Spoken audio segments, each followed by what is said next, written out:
Europe 1. Le grand direct de la santé avec Elisabeth Assayag, Marcel Ichou, le docteur Martine Pérez, le docteur Gérald Kierzek et un invité exceptionnel pour cette émission consacrée aux greffes. Effectivement, le docteur Dominique Fabre, chirurgien thoracique, est avec nous. Bonjour docteur, merci d'être avec nous. Et dans un instant, David nous rejoindra dans ce studio qui est en attente d'une greffe de cœur depuis 2 ans. Dimanche soir à 20h55, M6 propose donc un document exceptionnel de zone interdite sur la greffe et le don d'organes pendant plus d'1 an. Les journalistes ont suivi les patients, les familles, les équipes médicales qui travaillent sans relâche pour sauver une vie à chaque greffe. C'est une course contre la montre qui s'engage et c'est ce qu'on va vous raconter. Et on attend également toutes vos questions au 39 21. Docteur Dominique Fabre, tout d'abord, est-ce qu'on peut de façon assez simple, même si on imagine très bien ce que c'est, mais situer exactement ce qu'est une greffe? Concrètement, c'est prendre l'organe d'une personne et l'implanter dans une autre personne? Exactement, c'est exactement ça. On prend un organe et ce qui fait le plus important, c'est de le protéger parce qu'un organe se dégrade dès qu'il sort du corps, donc il faut le protéger. Le meilleur moyen de le protéger, c'est le froid. Et donc on met des liquides de préservation, on le protège et ensuite on va l'implanter, c'est-à-dire rebrancher les différents tuyaux, les artères, les veines, etc. Rebrancher sur le patient qui va être le receveur. Est-ce qu'aujourd'hui tous les organes sont greffables? Tous les organes ne sont pas greffables. Il y en a qui prétendent greffer le cerveau, mais non, c'est pas greffable. Quels sont les organes greffables de façon la plus commune, j'ai envie de dire? Les organes qui nous permettent de vivre, c'est-à-dire le cœur, les poumons, le foie, qui sont des organes vitaux.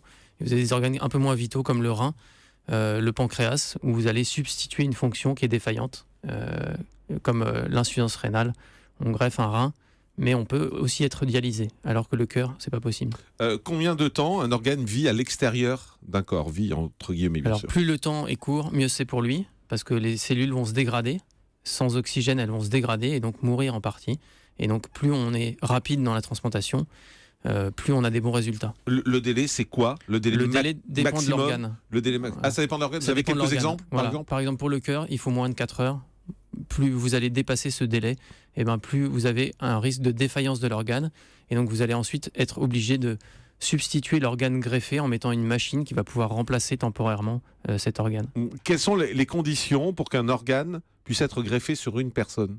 Alors il faut qu'il soit compatible, c'est-à-dire que vous avez des petites cellules à la surface qui sont des anticorps et il faut ne pas avoir d'anticorps dirigés contre cet organe. Et donc vous allez mettre en place un traitement immunosuppresseur et c'est ça la révolution dans la transplantation, c'est le traitement qui va supprimer l'immunité et qui va vous permettre d'accepter un organe qui n'est pas le vôtre, pour lequel vous allez avoir des anticorps contre cet organe, mais avec ces médicaments, vous allez pouvoir supporter cet organe. C'est-à-dire qu'il n'y a plus de problème de compatibilité aujourd'hui avec ces médicaments? Il y a toujours un problème de compatibilité, donc on est obligé de respecter certaines règles, comme le groupe sanguin. Ah, voilà, le groupe sanguin, par exemple, ça, on est obligé d'avoir la personne qui a le même groupe sanguin que vous? À peu près. Il y a quelques exceptions, mais en général, on greffe en isogroupe. Docteur Kierzek. Il faut s'approcher le plus possible de la compatibilité. Alors ça veut dire le groupe sanguin bien sûr, le système HLA, on a tous entendu parler de ces petits anticorps effectivement qui sont sur les organes. Les immunosuppresseurs aident à tolérer l'organe. Et puis dernier papier récent dans New England Journal of Medicine, journal prestigieux, qui montre que sur le rein en particulier,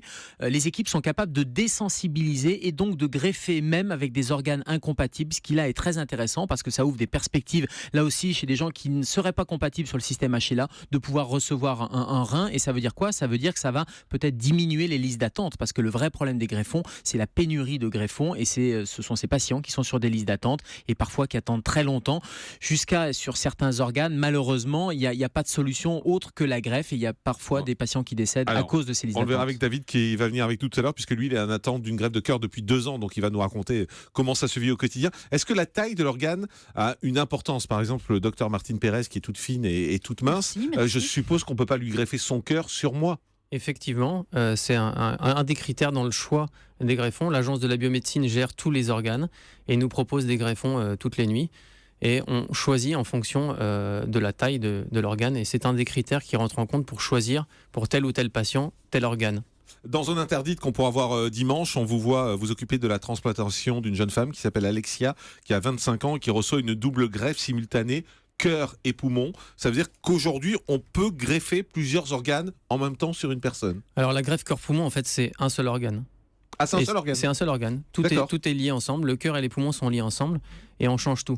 Et c'est la première greffe qui a été faite ensemble avant la greffe pulmonaire séparée.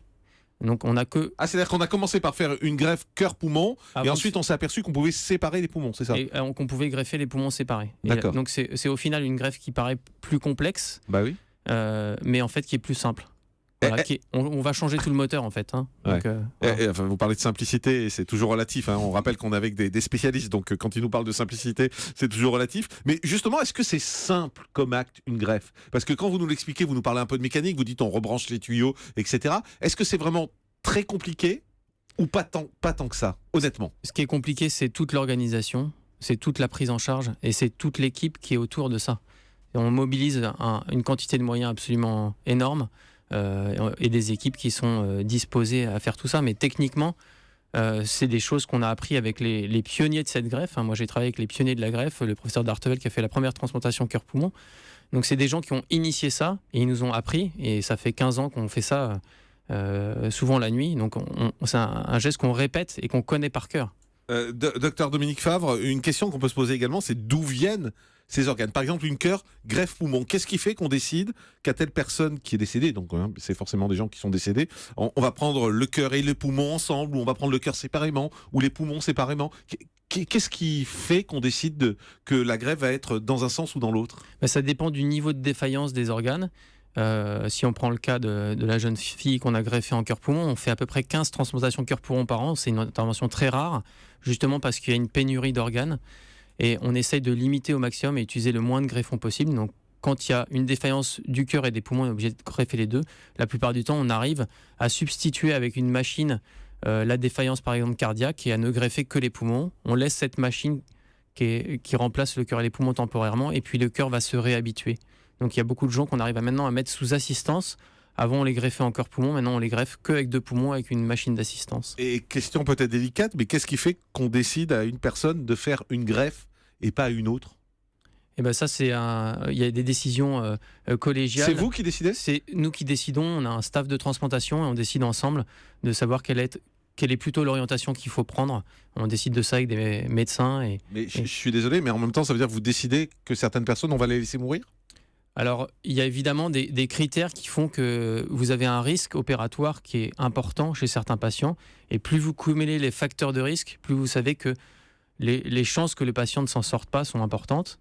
Et comme sur la liste d'attente, il y a des priorités, des gens qui sont plus ou moins jeunes. Évidemment que le choix se fait entre quelqu'un qui a 18 ans et qui va mourir et quelqu'un qui en a 65 et qui a beaucoup fumé. Il y a une différence, effectivement. Et il faut c'est une punition? Non, pas du tout. Ça n'a rien à voir avec une punition. C'est la limitation du nombre d'organes qui fait qu'on a moins le choix.